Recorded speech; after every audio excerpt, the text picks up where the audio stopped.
Bendiciones a cada uno de ustedes. Estamos entrando ya en la unidad número 8 y el tema de hoy está conectado con el tema anterior referente, al matrimonio.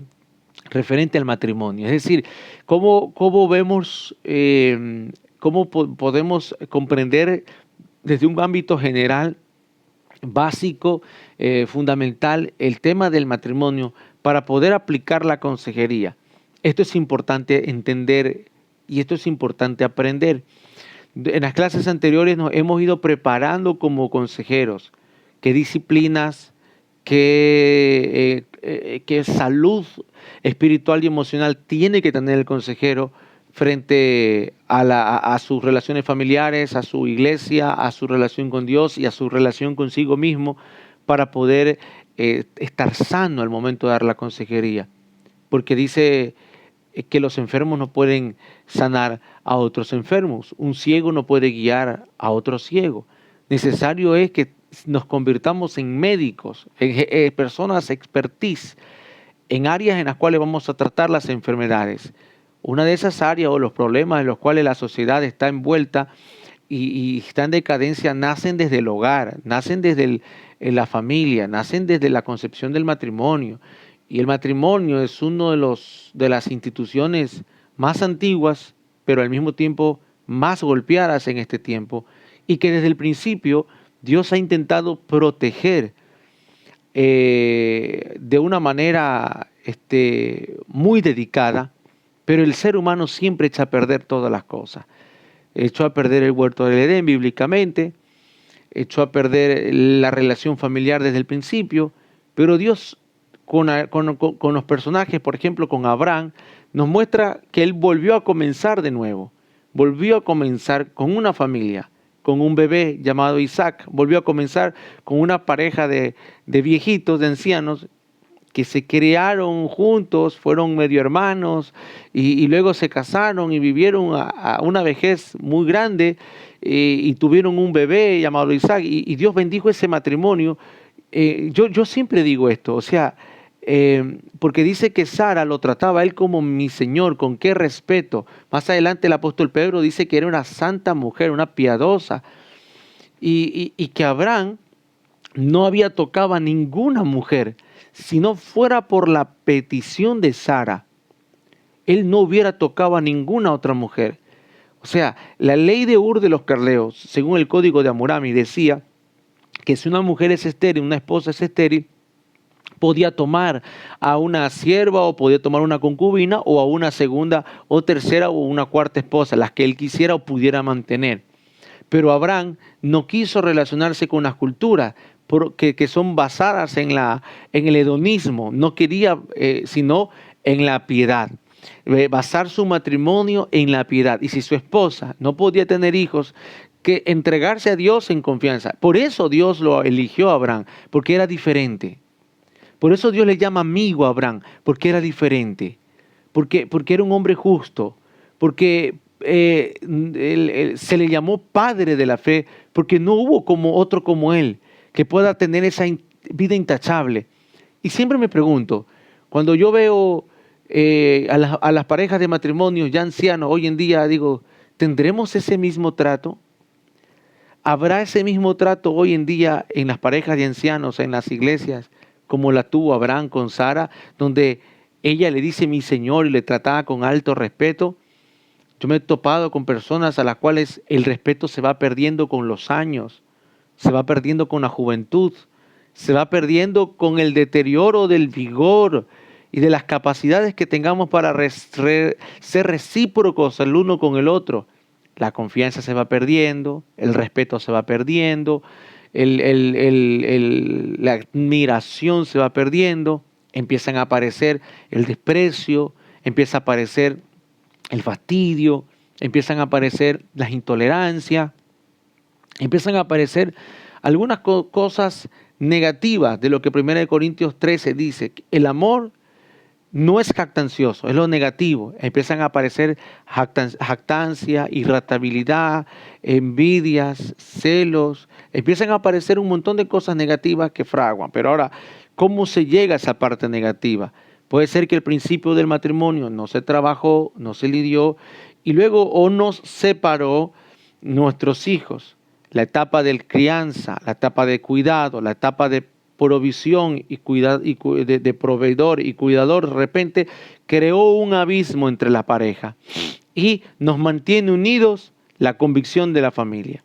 Pero lamentablemente se ve esto, una vez que los hijos salen del hogar y ocurre el llamado síndrome vacío, queda a relucir el gran abismo que hay entre el uno y otro y que ya no pueden unirse. ¿Por qué? Porque pasaron muchos años, llámese 20 años, conviviendo pero habiendo un abismo, teniendo intimidad sexual pero no teniendo intimidad emocional.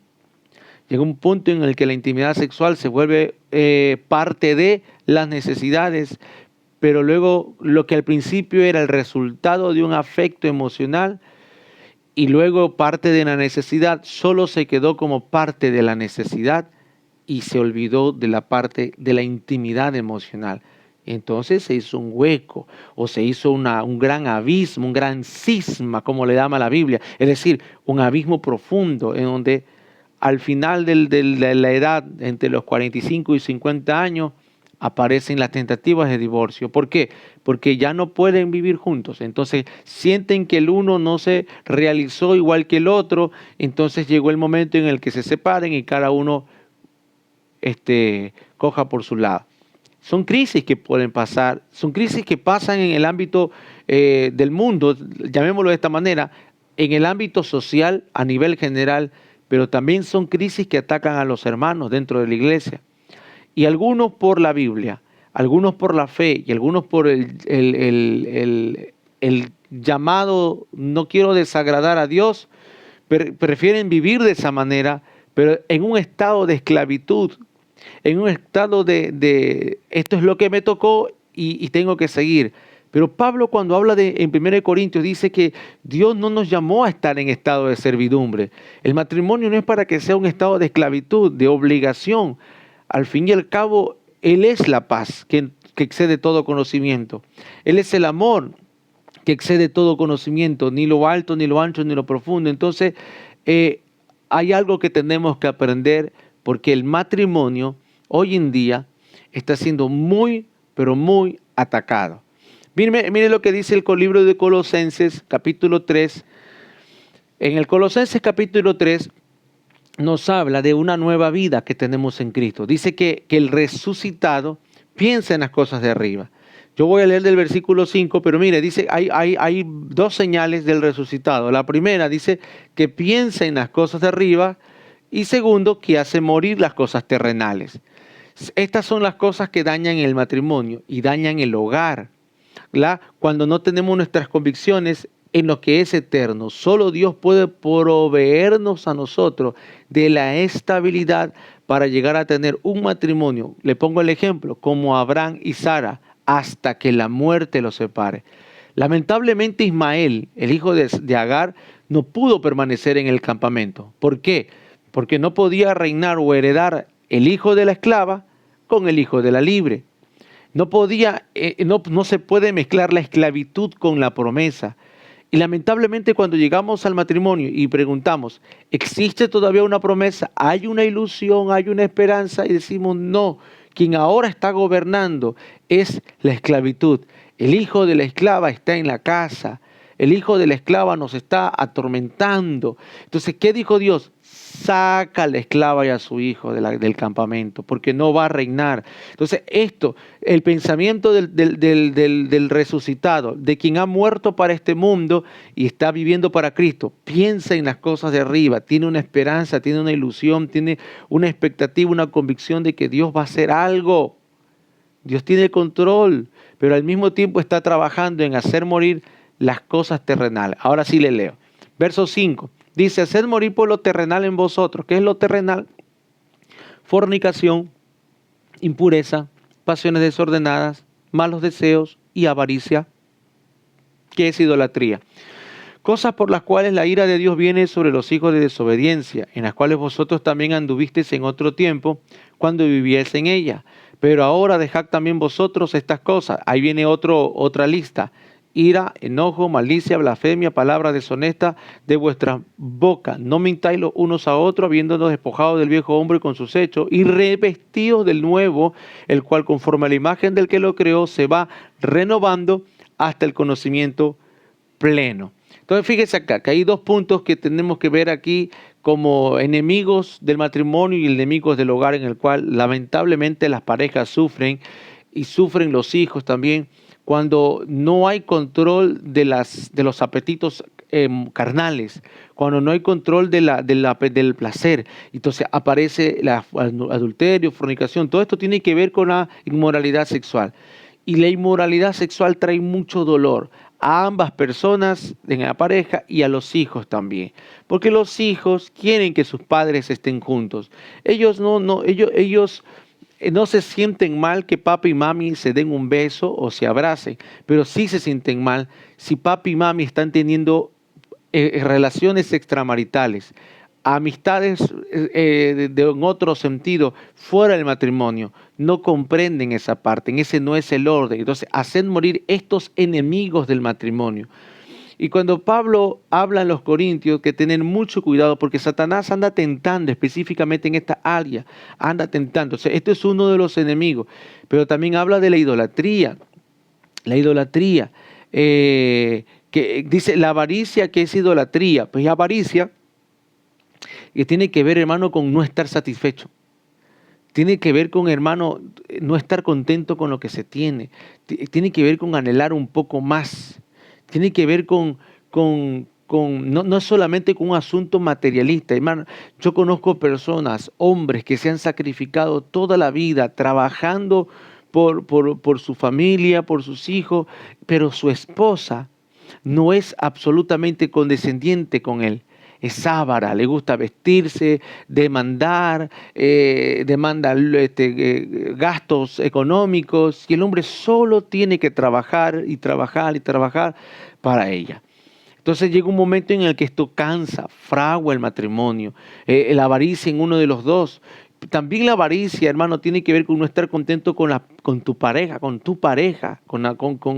la persona que escogiste. Y siempre uno le está viendo el pero, o siempre uno no le calza lo que hace, lo que dice, cómo actúa, cómo habla, cómo piensa. Todas estas cosas terminan fraguando y dañando el matrimonio. Entonces, por un lado, en el matrimonio podemos ser fuertes en el área de la inmoralidad sexual. Decir, aquí no pasa ningún pecado sexual, pero están los pecados emocionales, la ira, el enojo, dice también la malicia, ya todo esto tiene que ver con la falta de perdón, con el rencor, con las amarguras, con provocar a la pareja. Todo esto fragua el matrimonio, hermano querido, con hacer cosas que irritan a la otra persona, con no ponerse en los zapatos, desarrollar empatía. Qué triste es cuando en los primeros años uno, por amalgamar, uno aguanta todo, pero luego pasan los años y no se soluciona este tema. No se puede morir, escuche lo que le voy a decir. Una persona no puede morir para que otro crezca. Eso no es matrimonio. Cuando dice es necesario que yo mengüe para que él crezca, es en el desarrollo del ministerio de Cristo. Pero en el matrimonio no puede funcionar eso de ella tiene que menguar o él tiene que menguar para que no funciona, porque tarde o temprano esa persona que mengua, que se pone detrás de la cortina, que baja, tarde o temprano se va a cansar. ¿Por qué? Porque somos seres humanos y nacimos con una esencia, tenemos un propósito. No nacimos para ser gobernados el uno del otro, no nacimos para ser subyugados del uno del otro, no nacimos para ser súbditos los uno del otro. Cristo nos hizo herederos de la promesa, herederos de su reino, coherederos con Cristo. Mire, no somos ni siquiera súbditos de Él, no nos hace sus súbditos, nos hace su coheredero. Nosotros por amor nos volvemos sus siervos, nosotros por amor nos volvemos sus sirvientes, hasta sus esclavos de Cristo. Esto en el matrimonio es lo mismo. No puedo soyugar a la otra persona, pero por amor corro una milla más. Por amor doy la otra mejilla. Por amor, si me obligan a quitarme el manto, doy hasta la capa, pero eso es por amor. Y eso son normas de convivencia también. Entonces, cuando habla acá de la vida nueva y la vida antigua en el libro de Colosenses, tiene mucho que ver en el matrimonio, porque los matrimonios se pierden por esto. Se pierden por esto. Se resumen en el egoísmo. Se resumen en el egoísmo y el hogar no funciona. No va a funcionar por mucho rato. Y puede que nos propongamos a criar a los hijos, pero cuando ellos se vayan de casa en 20 años, ahí vamos a ver todo lo que hemos sembrado. Porque lo que sembramos en la etapa de crianza lo vamos a cosechar en la etapa del nido vacío. Esto usted tiene que aprender a asimilarlo para cuando le toque aconsejar a las personas. Lo que usted siembra en la etapa de crianza, no solo se siembra para los hijos. Si usted descuida la relación matrimonial en la etapa de crianza, usted no va a tener nada que disfrutar en la etapa del nido vacío, en la etapa del retiro, en la etapa de la adultez media. Y ahí empiezan las frustraciones. Y ahí empiezan los problemas emocionales porque uno se siente inútil, inservible, incapaz. Uno se siente frustrado. ¿Por qué? Porque cobró valía con la etapa de la crianza. Se fueron los criados, los hijos, y ya no siente valía. Se empieza a relacionar con un o una desconocida en el hogar. Ahí empiezan los problemas. Entonces, quiero hablarle acerca del rol bíblico, el rol bíblico de cada integrante de la familia. El libro de Efesios, capítulo 5, dice, el libro de Efesios, capítulo 5, dice, someteos unos a otros en el temor de Dios. Aquí parte el principio primordial. Como lo dije, nosotros nos sometemos a Cristo porque lo amamos. Si se somete usted por obligación, aquella ofrenda de sometimiento no tiene efecto. Porque dice la Biblia, amado hermano, que si no es por amor, no sirve. Si entrego mi cuerpo para ser quemado, si entrego mis bienes para los pobres, si tuviera toda la ciencia del mundo y entendiese todos los misterios y no tengo amor, no sirve. Entonces, si entrego mi vida a Cristo como siervo para obedecerlo, pero no es por amor, no sirve. Entonces, someteos unos a otros en el temor de Dios. ¿Y qué significa el temor de Dios? No es en el temor al juicio, no es en el temor al castigo, sino en el temor a desagradarle. Es decir, no quiero que mi Dios se ofenda, no quiero que mi Dios se sienta mal o se hiera o se contriste, no quiero que mi Dios se decepcione de mí. No temor al castigo, sino temor a esa decepción. Eso es amor. Uno cuando tiene ese tipo de temor es porque uno no quiere desagradar por amor. Y aquí empieza los 4 roles. El rol del marido, de la esposa al marido, del marido a la esposa, de los hijos a los padres y los padres a los hijos. Entonces, estos 4 roles me hablan de 3 puntos: de sometimiento, de amor y de obediencia. Anote, sometimiento, amor y obediencia. Bien, dice, las casadas, verso 22, capítulo 5 de Efesios, dice, las casadas estén sujetas a sus propios maridos como al Señor. Las casadas estén sujetas a su propio marido como al Señor, porque el marido es cabeza de la mujer, así como Cristo es cabeza de la iglesia, la cual es su cuerpo y Él es su Salvador. Y así como la iglesia está sujeta a Cristo, así también las casadas lo estén a sus maridos en todo. Entonces, amado hermano, vemos que como nosotros nos sujetamos a Cristo, este es un texto que las feministas lo intentarán sacar de acá. Bueno, las feministas no quieren nada de la Biblia. Estuve viendo la marcha feminista y cómo han querido incendiar iglesias, han querido tirar abajo, dañar estatuas, dañar patrimonio cultural en su marcha en pro de la mujer, y lo único que demuestran, lamentablemente, hermano amado, es el vandalismo que tienen adentro. Y yo veía pues esos videos en los cuales no están no están resaltando el rol de la mujer y defendiéndola como tal, sino que están proliferando su odio hacia el hombre o hacia el sexo masculino. Eso es todo. Eso es todo. Respaldamos y amamos a la mujer, pero mire, la Biblia no denigra a la mujer. Por más que los ateos me usen algunos textos bíblicos para decir que la Biblia lo denigra, la Biblia relata cómo las culturas de la época en la que se trazó la Biblia trataban a la mujer. Eso es muy diferente. Las culturas, Dios jamás creó a la mujer como un ser inferior del hombre. Si nosotros vemos a Adán y a Eva, ¿cuándo es que viene este tema? Dice que Dios la creó primero como una ayuda idónea. No la creó como su sierva o no la creó como su esclava, como su ayuda idónea. ¿De dónde parte esto? Esto dice, no es bueno que el hombre esté solo. O sea, Dios le crea al hombre la mujer. ¿Por qué? Porque el hombre no puede estar solo, no puede vivir solo, no, necesita un complemento. Entonces la mujer no es alguien que viene a su servicio, es un complemento para que el hombre pueda de verdad llegar a cumplir el propósito de Dios. Según Génesis capítulo 3, necesitaba el complemento de Dios. Necesitaba el complemento de la mujer. Por eso le dice, no es bueno que esté solo. Y le crea a la mujer. No se la crea de la tierra, al igual que él. No se la crea de barro, no se la trae de otro planeta. La crea de su propia esencia, de su propio ser. ¿Para qué? Para que el hombre la trate, la cuide, la vea como un regalo. ¿Qué es la mujer para el hombre? Es un regalo. Adán durmió, despertó y Dios se lo regaló y le dijo, este es un regalo para ti. El libro de los Proverbios dice que la herencia de Jehová es la mujer sabia. Entonces la mujer es un regalo. Y como un regalo divino, uno tiene que aprender a cuidarla, aprender a tratarla. Entonces, ¿qué es la mujer? Es un regalo. ¿Ya? No. El lenguaje feminista de hoy en día considera que la mujer es un premio al que los hombres tienen que luchar para ganar. No, la mujer es un regalo que hay que cuidar.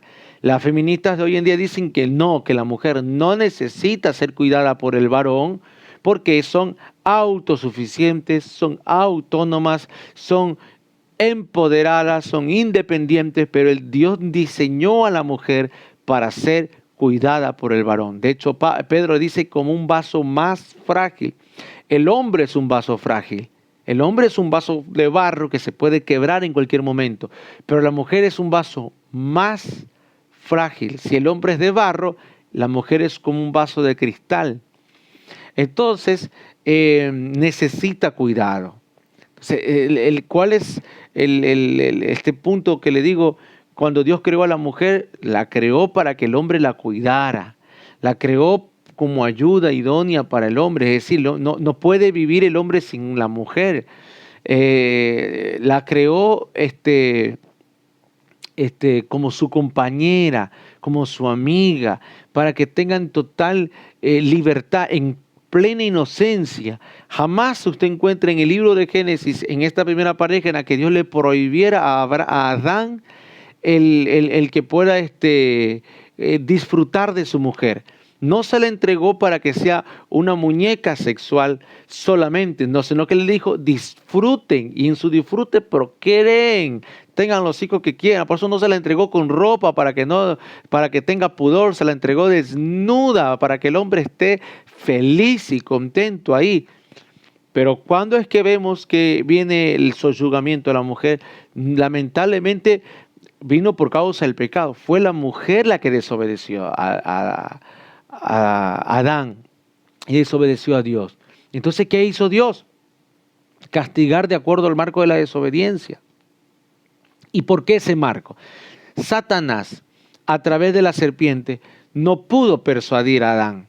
No pudo hablarle a Adán. Dese cuenta que Satanás a la mujer la persuade con argumentos, la convence con que Dios dijo, pero yo te digo, tranquila, come por aquí, por acá, y hasta que la convenció. Pero en cambio, cuando Eva va a hablar con Adán, Adán no lo persuade su esposa. Adán solamente escuchó a su esposa que le dijo, come. Y Adán comió. Una sola palabra. Por eso es importante este rol que tiene la mujer y nosotros en función a ella. Entonces, fíjese que el castigo vino de acuerdo a esa magnitud y el poder de influencia que tiene la mujer. Por eso no la pudo Dios dejar a la par después de la caída, por la influencia que tuvo, y la tuvo que poner por debajo de él. Es decir, tu marido será tu Señor a partir de ahí. Pero esa resolución fue por causa de la caída del pecado. Entonces, a partir de ahí, el hombre es el que trazó una interpretación y a partir de ahí la vieron como una sierva y la trataron. Pero no fue el todo de Dios, sino como un asunto de juicio, es decir, nunca vas a volver a estar aquí arriba, al igual de tu esposo, nunca más a volverlo a influenciar. Pero el hombre tomó eso para subyugarla y abusar bastante de ella. Entonces, la Biblia no es un libro de abuso femenino. No, hay que ser ignorante en los temas bíblicos y teológicos para poder afirmar tal cosa. La Biblia le da el respaldo que necesita. Por eso dice, en Cristo Jesús no hay judío ni libre, no hay judío ni griego, esclavo ni libre, varón o mujer. Todos somos uno en Cristo. Ya no solo, no, ya todos somos coherederos. Entonces volvió a ubicar Cristo a la mujer en la misma dimensión, en la misma línea, en la misma capacidad de influencia que tiene el varón. Entonces, volvamos al punto de Génesis. ¿Qué era la mujer en el principio? Era un regalo. Era un regalo que todo hombre debe de cuidar.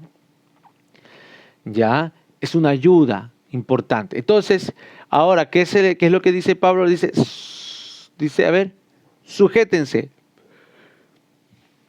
Habla de la sumisión. Como al Señor, mire usted lo que dice, a sus propios maridos como al Señor. En la doctrina de la sumisión tenemos que tirar abajo algunos puntos ególatras que se levantan en la mujer.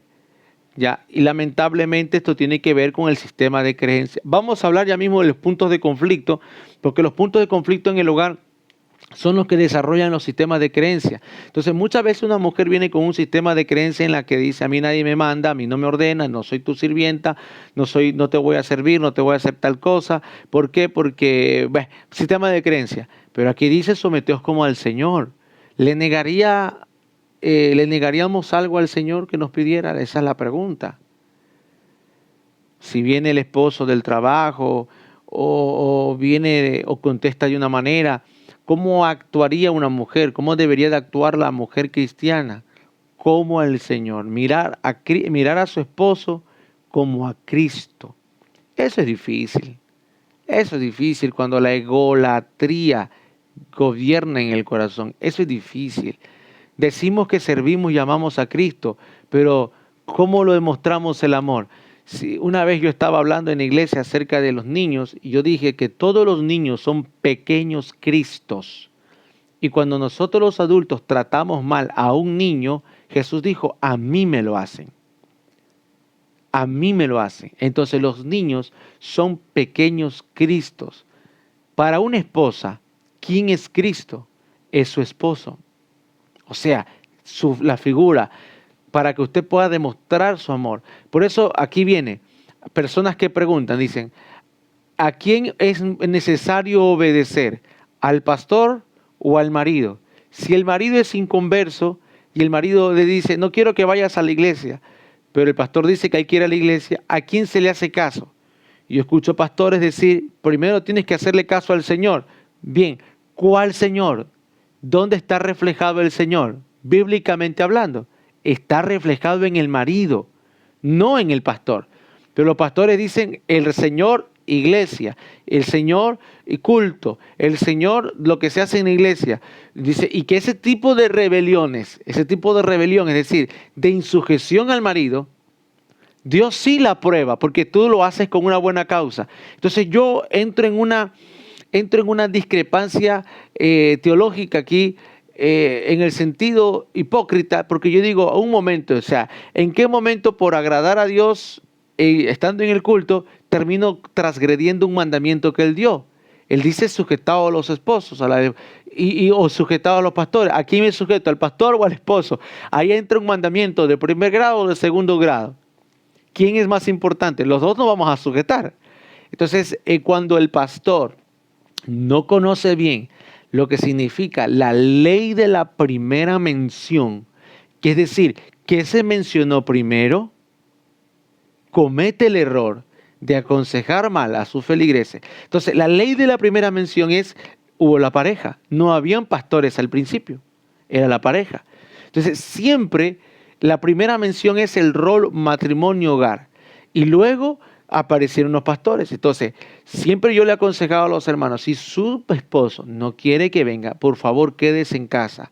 Pero no se quede en casa amargada. No se quede en casa haciendo una mala comida. No se quede en casa. Haga lo mejor, contente a su esposo. Si dice la Biblia que él va a ser ganado por sus buenas acciones, no por tus palabras. La mujer no gana por las palabras al marido, sino por sus buenas acciones. Eso lo dice la Biblia. Dice que creo que yo mismo lo voy a buscar porque les veo con una cara como que si no me creyeran lo que les estoy diciendo. Vamos a Primera de Pedro. Creo que es Primera de Pedro que lo dice.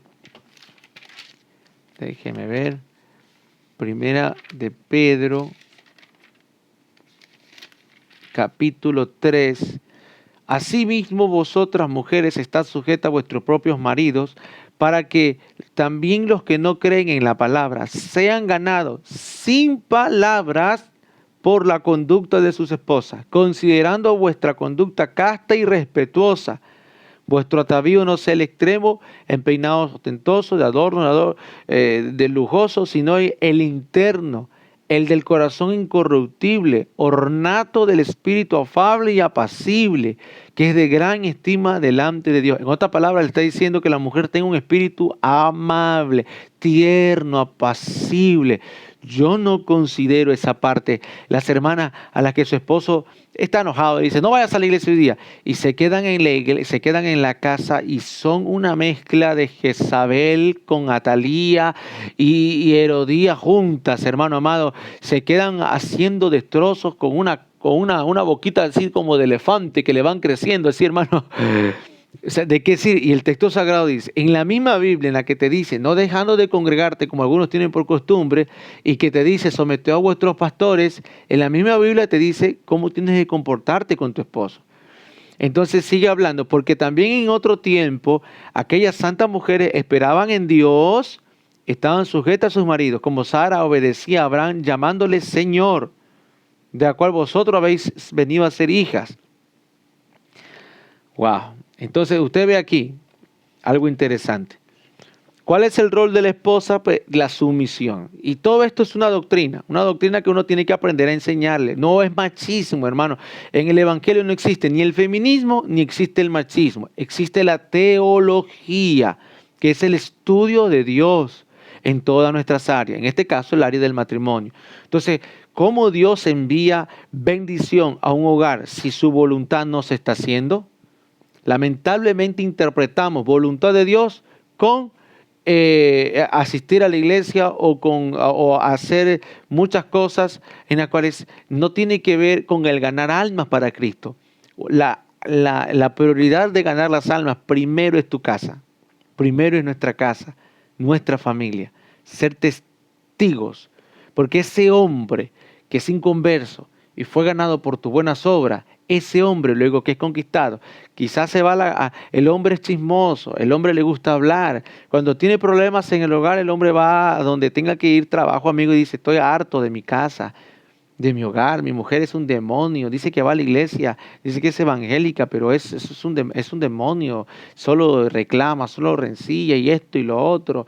Y bueno, pero si es amable, dice, mi mujer desde que llegó a la iglesia ha cambiado, es amable, es condescendiente, mejora la comida, se preocupa por mí, no gasta tanto dinero, yo agradezco, yo voy a tener que ir a la iglesia porque dejó de ser vanidosa, dejó de gastar dinero en cosas que no debe de gastar. Antes se iba mi mujer al gabinete o a la peluquería todas las semanas para arreglarse. Ahora me ahorro ese dinero, se va 2 veces al año porque entonces hay un cambio. No es que no se arregle, no estoy diciendo eso, sino que salió la vanidad. Salió esa egolatría, salió. No es que no se arregle, está bien que se arregle, pero hay gente que ya como que se pasa. Entonces, yo conozco personas, hermanos, que le obligan al esposo que sale a trabajar a que le compre ropa todas las semanas. Es decir, no pueden repetir el vestido a la iglesia, como que si la iglesia fuera un campo de modelaje y tiene que ir el domingo con un vestido diferente, con una ropa diferente, con una sandalia diferente, con un collar diferente, con un reloj diferente, y por ahí se les cae el teléfono y imagínense, todos los años están cambiando de teléfono porque no saben cuidar. Yo tengo un dispositivo aquí que lo tengo desde el 2020, 3 años tengo con este dispositivo, este teléfono. Y yo cuando veo personas que, pobres hombres, solo trabajando para las avaricias, las egolatrías de sus esposas. Entonces, someteo. No voy a andar mucho ahí para que no me mire con cara de yo no tenía la culpa, sino que la culpa era mía, sino usted que no quiero que me vea con esa cara, por favor, no me vea con esa cara. Hablemos de los hombres.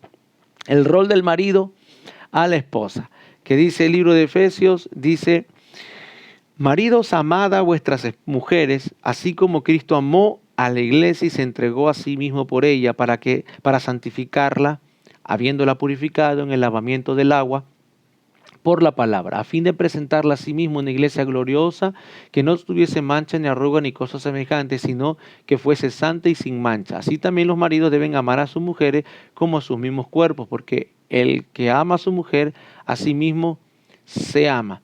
Mire, el hombre tiene una gran responsabilidad.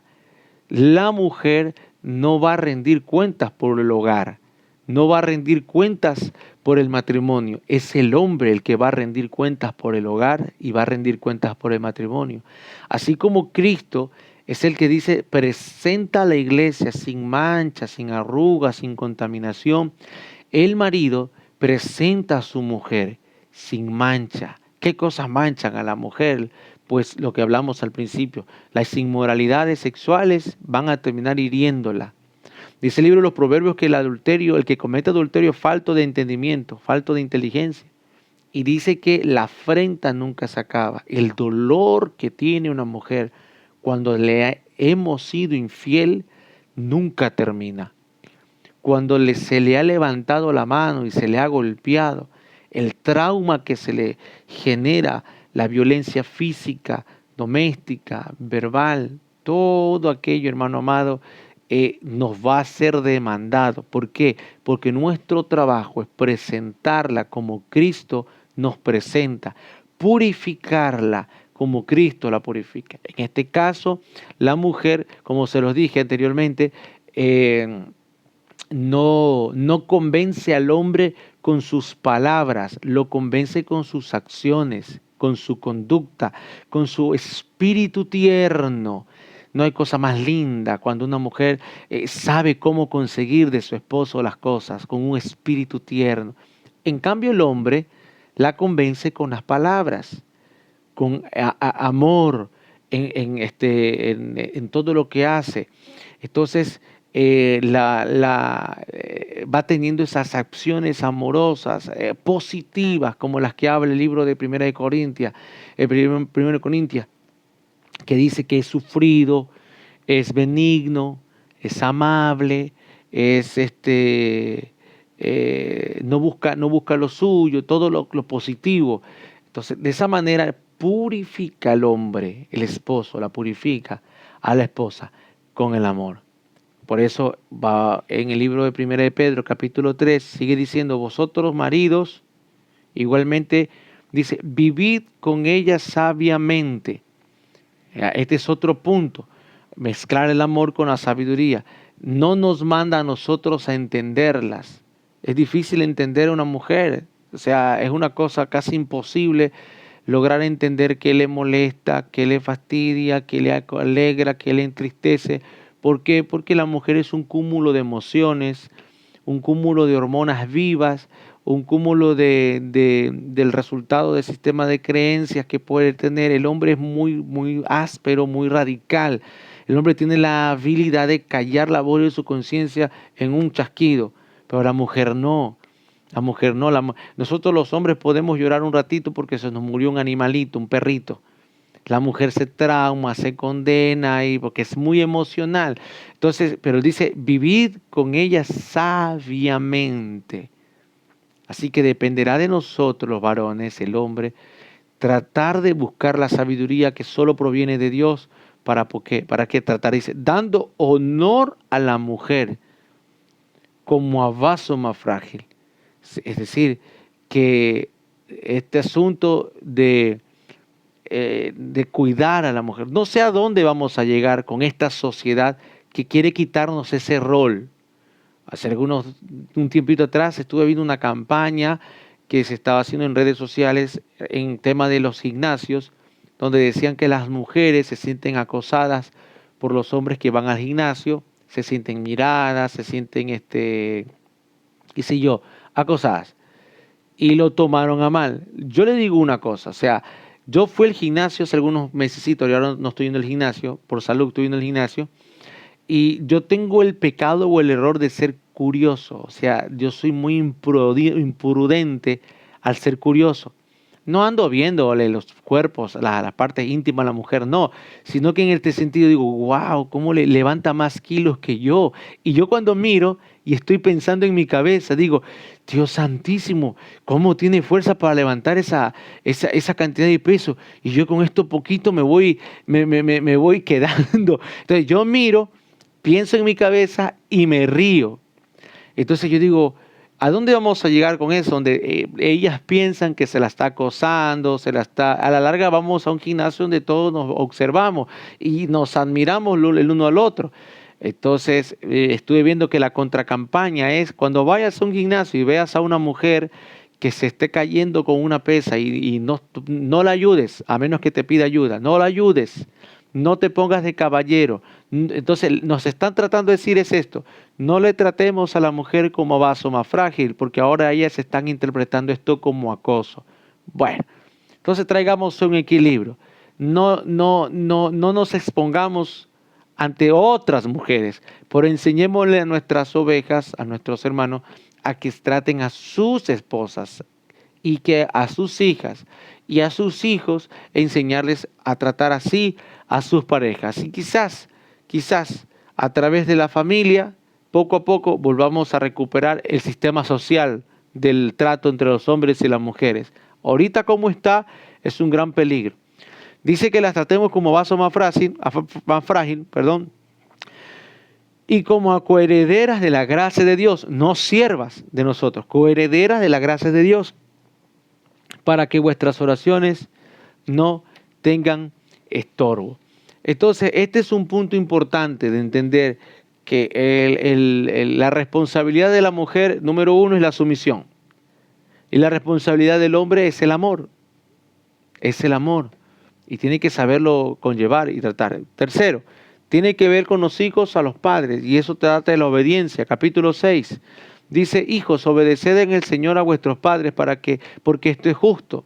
Honra a tu padre y a tu madre, que es el primer mandamiento con promesa para que le vaya bien y seas de larga vida sobre la tierra. Y vosotros padres no provoquéis a ir a vuestros hijos, sino criadlos en disciplina y amonestación en el Señor. Entonces, quiero que se dé cuenta acá el tercer punto, que es la obediencia que uno tiene que aprender a desarrollar en el hogar. Porque si no vamos a tener problemas a futuro con el tema de que nuestros hijos no quieren ir a la iglesia, no quieren saber nada de Dios, porque no ven el patrón de la obediencia. Atención, no es el hombre el que tiene que obedecer a su mujer. No es la mujer la que tiene que obedecer a su esposo. No, es los hijos los que tienen que obedecer a los padres. La mujer tiene que practicar la sujeción, el hombre tiene que practicar el amor y los hijos la obediencia. Cuando este orden está invertido es cuando trae problemas. Cuando la mujer se siente frustrada porque su esposo no le obedece, o sea, va a haber problemas. Cuando el hombre se siente enojado porque su esposa no le obedece, va a haber problemas porque estamos en desorden. La mujer no obedece al hombre, el hombre no obedece a la mujer, se sujeta por amor y el hombre trata sabiamente a su esposa. Así es la cosa. sea, la pareja, esposo y esposa, siguen siendo dos individuos. Como la hermana Juana dijo la vez pasada, somos dos frutas diferentes que nos metemos en una licuadora y ahí creamos un nuevo batido, un nuevo contenido. Ya, una nueva sustancia, la vamos creando, pero seguimos siendo frutas diferentes. Así que no es que nos debemos obediencia mutua, ese no es el orden de Dios. No nos debemos obediencia mutua, no nos debemos sujeción mutua tampoco, eso no es así, no es correcto. O sea, es tratar con sabiduría y con amor el hombre a la mujer y la mujer con un espíritu tierno se sujete. Ahí Dios bendice como en la casa de Obed-edom, empieza a prosperar esa casa, los hijos empiezan a tener interés por las cosas de Dios. Al punto, ¿usted sabía que uno de los hijos de Obed-edom era uno de los que tocaban el arpa y los instrumentos de cuerda en la época de David, en el tabernáculo de David? ¿Y cómo llegó a ocurrir eso? Porque dice que Obed-edom sirvió en la presencia de Dios y toda la casa, y algo ocurrió ahí. Algo sucedió, evidentemente. Entonces, Dios es el que tenemos que cuidar. La presencia de Dios es la que tenemos que cuidar, y la presencia de Dios está en un hogar donde se hace su voluntad, se respeta su voluntad y se respeta su orden. Entonces, este es el orden. Son los hijos los que aprenden la obediencia. Vuelvo a repetir, no es el hombre a la esposa ni la esposa al esposo, no. Es los hijos que aprenden a la obediencia. Si los hijos aprenden a ver cómo el papá obedece a la mujer, ahí hay un desorden. Y cuando tengan 4 o 5 años no pasará nada, pero cuando tengan 15, 20 años se va a notar la consecuencia del desorden que hubo al momento de criar. Por más que nos esforcemos en llevarlos a la escuela, a tratar sus cosas, lo que sea, por más que nos esforcemos, se va a notar el desorden. Dios bendice lo que se hizo bien. Entonces, quiero hablarle cuáles son los puntos de conflicto en el matrimonio, rapidito. ¿Cuáles son los puntos de conflicto en el matrimonio? Estos puntos de conflicto los vamos a encontrar en el área de la consejería y quién sabe en el área de nuestra vida personal en este momento, o quizás ya lo hayamos pasado. Uno de los puntos de conflicto es la diferencia de las creencias religiosas. Ese es uno de los puntos de conflicto. Yo soy católico, tú eres evangélica. Yo soy testigo de Jehová, tú eres cristiana. O yo soy ateo, yo soy creyente. Diferencia de tipo religioso. Por eso se enseñó por muchos años el llamado yugo desigual. No se puede mezclar la luz con las tinieblas. Entonces, ¿se escucha? Perdón, profesor, ¿me escucha? Sí, lo escucho. Entonces, uno de los puntos es la diferencia de las creencias religiosas. Y esto trae problemas. Y esto trae problemas tarde o temprano, hermano querido. Si no lo trae al principio, lo trae al final. ¿Por qué? ¿En qué iglesia vas a bautizar a tus hijos luego? ¿En qué iglesia le vas a hacer participar de los estudios bíblicos? Ya, y esto dentro de las mismas iglesias evangélicas trae grandes problemas si no nos ponemos de acuerdo. Si pronto son de dos iglesias diferentes o aún están dentro de una misma iglesia y se quieren ir a otra iglesia, y estas diferencias traen grandes problemas que vamos a tener que sobrellevar. Entonces, ¿qué es lo que nos va a salvar? Un punto central. ¿A quién servimos? A Cristo. ¿A quién servimos? A Dios.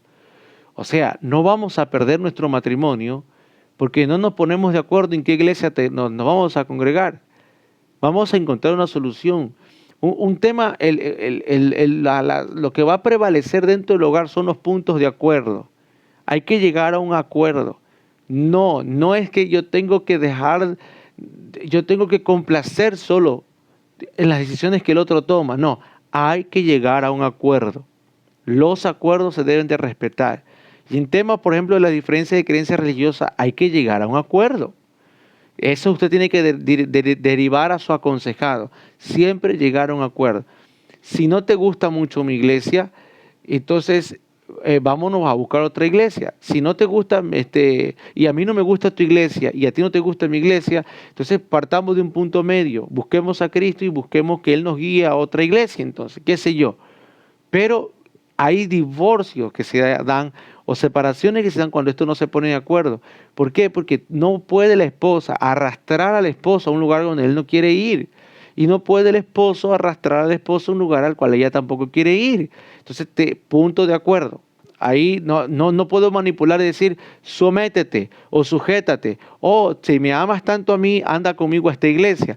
Ahí manipulamos ya el primer concepto. No, puntos de acuerdo. Puntos de acuerdo. Entonces, hay otro punto de conflicto, es el sexo también. Ese es otro punto de conflicto dentro del matrimonio.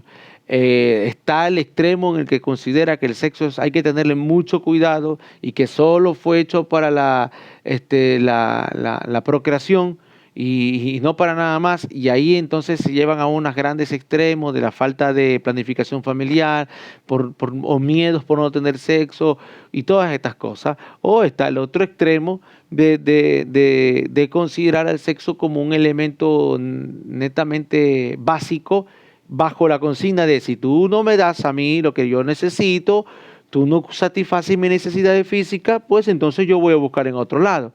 Entonces son puntos extremos que uno tiene que aprender a través sobrellevar. Y nada, absolutamente nada justifica el pecado. Nada justifica la infidelidad, nada justifica el dañar o herir a una persona siendo infiel, nada. Pero es un punto de conflicto. Ponerse de acuerdo con el tema sexual es también solucionar un punto de conflicto. Hay demandas. Es difícil, cuando alguien viene a mí y me pregunta, ¿cada cuánto tiempo se debe tener actividad sexual? Vino una persona y me dijo a mí eso, ¿cada cuánto tiempo se debe tener una actividad sexual? A mí Dios me dice que tengo que vivir en santidad, me dijo una persona. Y yo le digo, ¿y cuál es el problema? Puedes vivir en santidad, o sea, la santidad es un estado. ¿Cuál es el problema? Sí, lo que pasa es que mi esposo quiere estar conmigo todos los días. Y le digo, bueno, entonces, ¿realmente tu problema es de santidad o tu problema es de deseo? Tu problema es de apetito sexual o apetito emocional, de interés sexual. O sea, realmente definamos las cosas como son, le digo yo. O sea, ¿qué es? Yo entendería que el problema es de bajo apetito sexual, porque la verdad es que tienes una demanda muy baja, pues. Entonces yo te voy a orientar al ginecólogo, o te voy a orientar, sí, para que te pueda decir por qué existe una demanda muy, muy baja. Entonces él te va a ayudar dándote algunos medicamentos para que te ayude a una regulación hormonal o quizás tiene un déficit hormonal, qué sé yo, porque tienes que cumplir de una u otra manera. Pero cuando me dicen que no, porque es un tema espiritual, porque a Dios no le agrada, entonces ya me lo meten a Dios en la ecuación. Entonces es difícil yo no sacar a 1 Corintios 7, cuando Pablo fue enfático y dijo que la mujer casada ya no es dueña de su cuerpo, sino su esposo. Y que el hombre casado ya tampoco es dueño de su cuerpo, sino su esposa.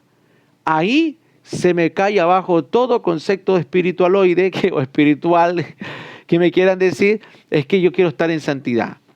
O o lo vean como una práctica que no sea, que se sienta contaminada. Pero las personas que a veces creen que se sienten contaminados con la práctica sexual, podría ser el punto número uno, por un sistema de creencia. Podría ser porque el sistema de creencia, sea religioso o familiar, le enseñó algo que no era correcto. Entonces vamos a la Biblia y vemos que el hombre, viceversa, el hombre y la mujer tienen dueño absoluto de todo el cuerpo y se pueden permitir disfrutar de los placeres sin culpabilidad, porque Dios no condena absolutamente nada dentro del matrimonio.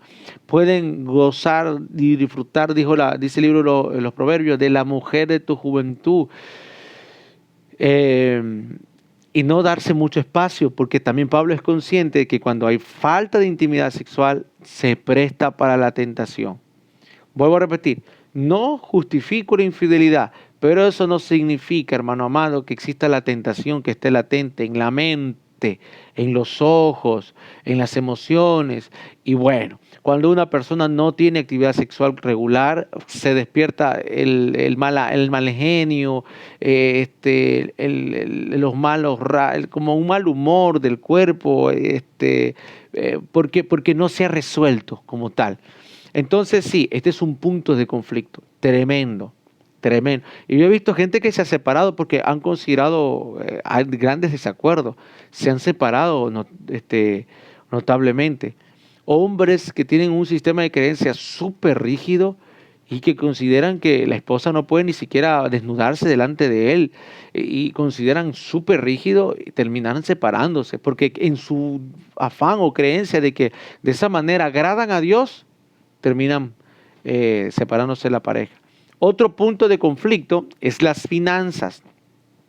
Cuando nos ponemos de acuerdo en el tema de las finanzas acerca de la provisión, porque hay mujeres que dicen, lo que yo trabajo es para mí y lo que trabaja mi marido es para la casa. ¿He escuchado eso?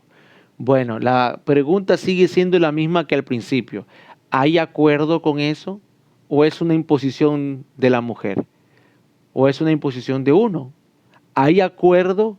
Si hay acuerdo, hay bendición. Si dos o tres se pusieren de acuerdo, dice la Biblia, todo lo que pidieren o todo lo que hicieren, Dios lo va a bendecir. ¿Hay acuerdo con eso? Muy bien, está bien. Pero la finanza es un gran problema, hermano querido, cuando no están las cosas claras, cuando el hombre tiene un apego exagerado a la madre siendo adulto, en mi país le llama, tiene una mamitis. Y él considera que tiene que sacar de su salario para seguir mandándole a la mamá y sostener a la madre anciana es una cosa, eso es loable, pero cuando la madre está pidiéndole dinero al hijo que tiene para darle a los otros hijos que no tienen, que posiblemente sean unos vagos o sean unos mantenidos, entonces no es correcto. El manejo de la finanza trae problemas. Y cuando de pronto el hombre quiere ser un buen mayordomo y separa sus diezmos para honrar a Dios y sus ofrendas, y ella no quiere eso, trae problemas también. Entonces siempre tiene que haber un orden en las finanzas establecido. Primero se honra a Dios con los diezmos. Segundo, tiene que haber un ahorro en el hogar. Aparte de los gastos, un ahorro. Y ese ahorro puede servir para nuestras vacaciones o para ofrendar a un siervo de Dios que llegue de otro país y sembrar, o para un ahorro, para lo que se puede hacer para el ahorro. Y luego los gastos y no excederse. A veces se gasta más de lo que se gana, se trabaja y se vive para pagar el lujo que uno quiere aparentar, pero no se disfruta. Así que todo esto acarrea problemas en el hogar. Otro punto importante tiene que ver también los parientes políticos. Esto es un gran problema. Cuando la suegra, el suegro se meten en el hogar, se meten en la familia, cuando el cuñado, la cuñada se meten a opinar, a prestar cosas. Hermano, uno dice, ¿cómo aprendo a decir no cuando me viven prestando cosas y nunca me devuelven? Pues la única manera de decir no es diciéndolo. es diciendo que no, es decir, hasta acá. Y es que me van a decir que yo soy egoísta, idiota. Bueno, es mejor eso a que te dañen tu paz emocional y andes enojado porque te dañaron el instrumento o la herramienta que prestaste o nunca te la devolvieron, o prestaste dinero a un familiar político que abusó de tu confianza y nunca te devolvió, o te devolvió una parte y se creyó con atribución de no devolverte. Entonces, si no sabemos manejar a los parientes políticos, estos nos van a robar al hogar la paz y la salud emocional. Los parientes políticos son muchas veces muy beneficiosos cuando son de ayuda, pero cuando uno no les pone los límites, como uno debe de ponerle los límites, son un gran problema. Se meten en tu casa sin permiso, abren tu nevera y consumen tus cosas sin permiso. Si tu hogar no tiene esos límites establecidos, no, van a sentir que tienen esa atribución. Entonces hay que ponerle mucha atención. Y esta es como una idiosincrasia que los hijos deben de tener también. Cuando un familiar político llega a mi casa, la visita yo la atiendo, yo le ofrezco, yo le pongo a la mesa todo lo que tengan que comer, lo que sea, pero no me andan abriendo la refrigeradora, porque soy como esos perros pitbull, así soy yo, como esos perros pitbull. Pues cuando no estoy yo acá, están mis hijos y dicen, no toque nada, porque yo suelo tener golosinas en la refri, por mis hijos pequeños, suelo tener golosinas, helados, suelo tener tortas, suelo tener golosinas. Cosas del momento que de pronto mis hijos tienen hambre o nosotros tenemos unas ganas de picar algo, un bocadillo, entonces solo sacamos de la refri y lo ponemos en el microondas y picamos. Y entonces de pronto suele venir un familiar y ¿de quién es esto? ¿Me puedo comer esto? Y ahí mis hijos que ya están entrenados, son pequeños pitbulls también mis hijos, ellos dicen, no, no puede tocar porque mi papá se pone bravo. No, no se va a poner bravo, se pone bravo, no le toquen sus cosas. Y bueno, entonces ya sabe, mis familiares políticos conocen bastante eso. Pero al principio uno tuvo que poner líneas, porque al principio cuando uno se casa, la mayoría de los familiares políticos creen que tienen esa atribución de pasarse la línea. Ya con el tiempo uno lo pone. Entonces vienen nuestros aconsejados y nos dice, vivo en una casa donde vive mi suegra, mis cuñados en un cuarto, viven 4 familias en una sola casa. ¿Qué hago? Consejo, salga de esa casa, hermano. Busque un alquiler. Lo mejor es vivir solo, donde usted pueda hacer aunque sea un lugar pequeñito, su palacio, su reino, donde su esposa sea la reina y usted el rey y sus hijos sus príncipes. Así es la cosa. Entonces, y me he topado con personas que dicen, mi esposa no quiere irse de la casa, dice que está cómoda viviendo con la mamá. Ah, pues claro que está cómoda, pues porque es su casa. A ver si que le gustaría irse a la casa de la suegra. Porque los cómodos son los que viven en casa, los hijos. Los que están incómodos son los yernos y las nueras. Esos son los incómodos, que tienen que aguantarse el mal genio del cuñado, qué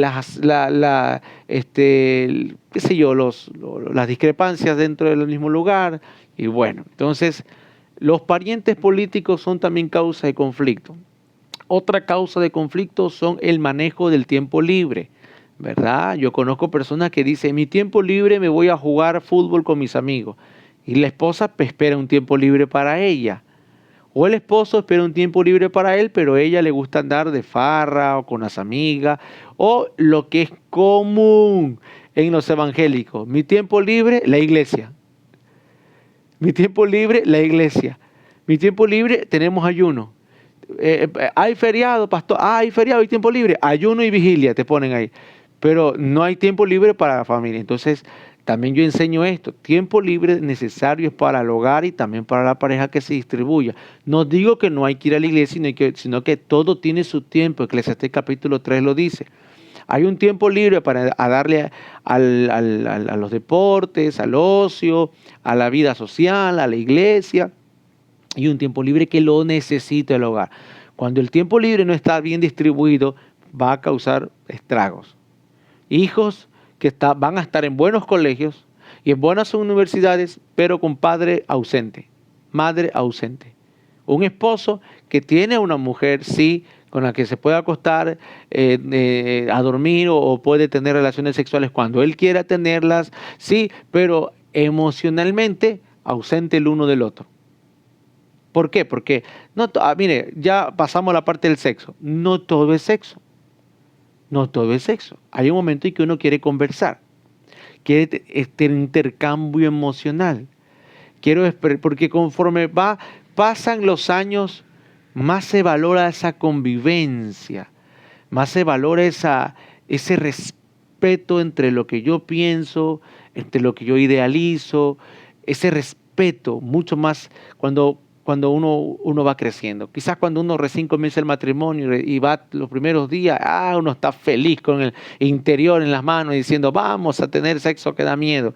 Pero ya cuando pasan los años, ya yo le puedo decir por experiencia propia, voy para 17 años de matrimonio y eso valoro mucho más ahora el respeto, la confianza, la confidencialidad, el intercambio de emociones, el sentirme apreciado, valorado, admirado en una relación mucho más afectuosa y de amistad, porque eso nos prepara para la siguiente etapa de la edad.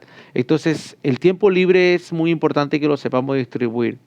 Otro punto de conflicto es la falta de comunicación o la mala comunicación. Es decir, empezar a responder ásperamente, toscamente, empezar a no comunicar lo que sentimos y lo que pensamos y lo que es peor. Empezar a ignorar lo que la otra pareja nos comunica, lo que nuestros hijos nos comunican. ignorar los silencios de nuestros hijos, ignorar los cambios de humor de nuestros hijos. Todas esas cosas tienen que ver con la comunicación. Hay una historia de un niño que empezó a bajar las notas y a tener un cambio de comunicación con sus compañeros porque estaba enfrentando bullying en la escuela.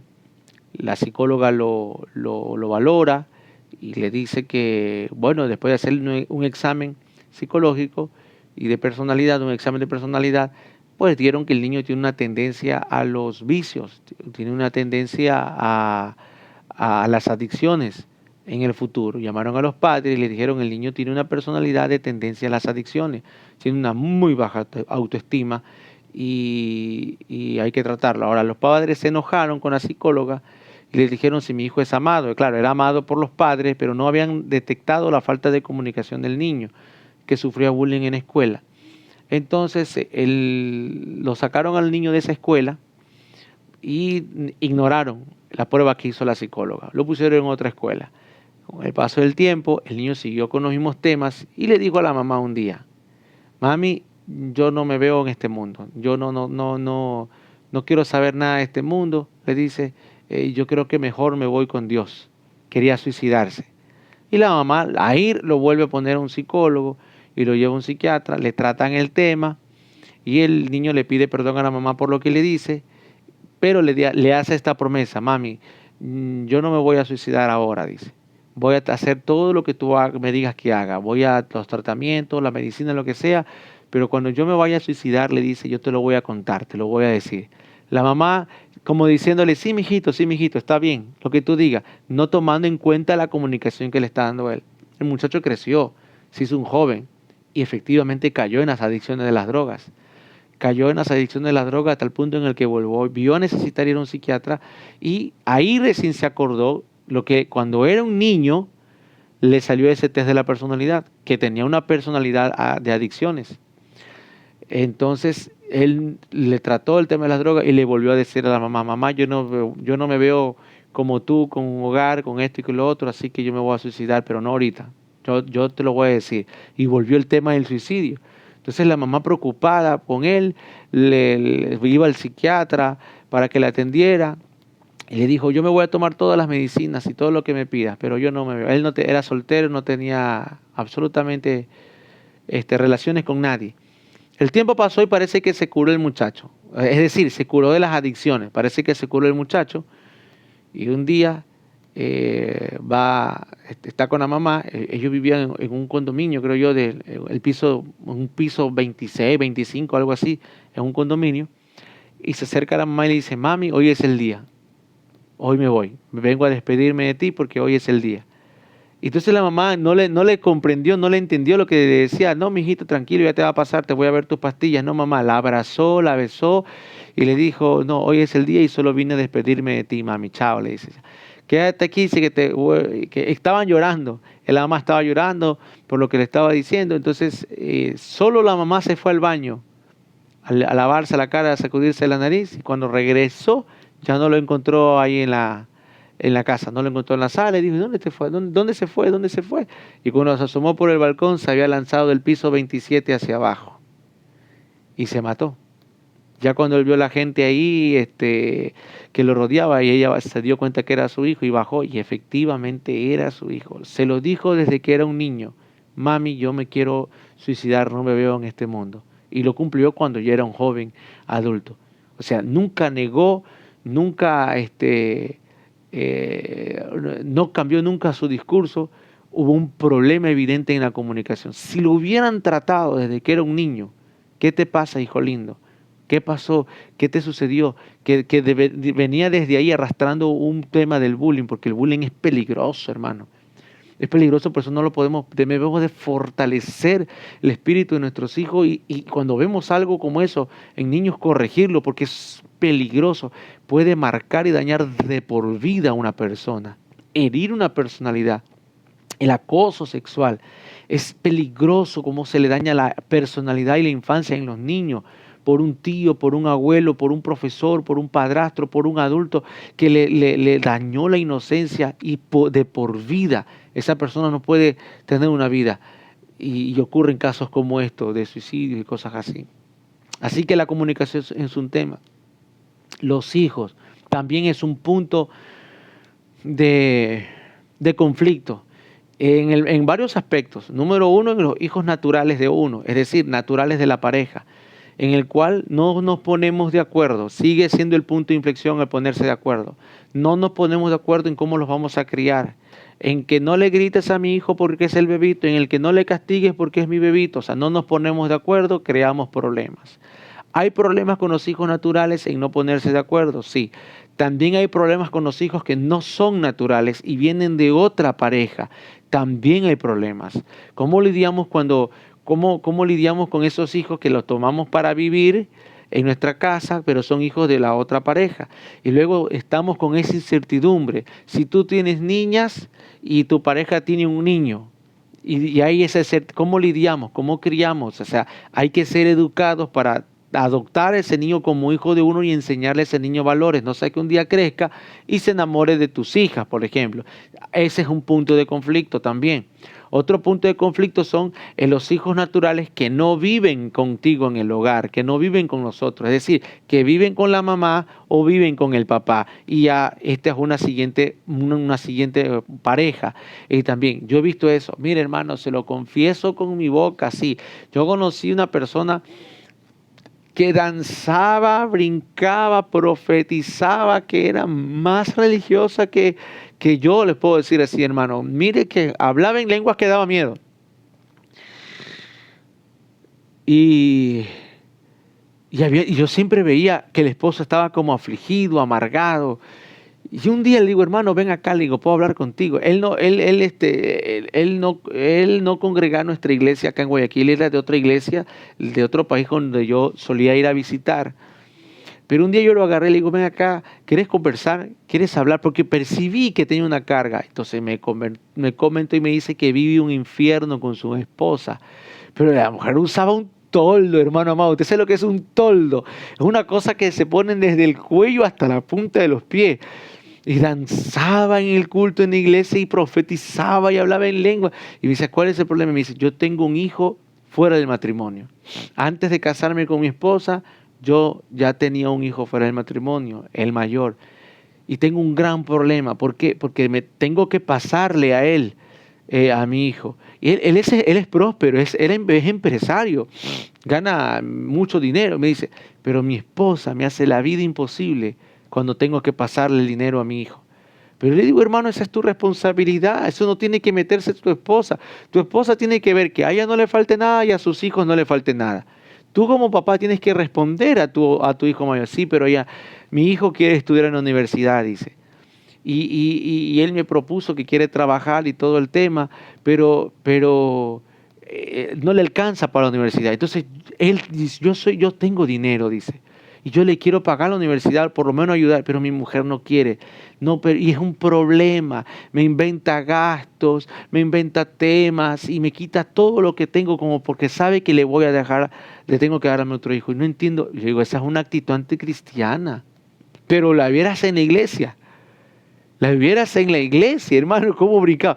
Y cuando el hombre devastado, quebrado, hermano, amargado. Los hermanos en la iglesia me hablaban mal de él.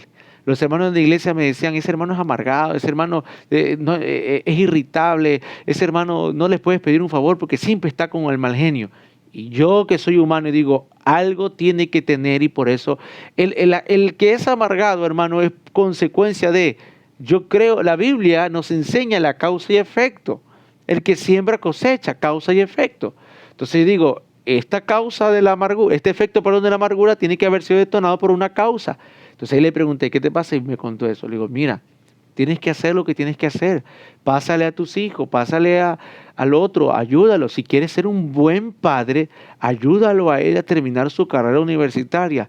Te lo va a agradecer algún día ese muchacho. Y si no, cumpliste con Dios como buen padre. Cumpliste con Dios como buen padre. Cumpliste con Dios como buen padre. Entonces, fíjese, hermano, que hay esos temas. Los hijos son un tema de conflicto muchas veces. ¿Cuándo? ¿Cuándo? Cuando no hay acuerdo. Y otro conflicto, ya con esto termino, tiene que ver con el trabajo.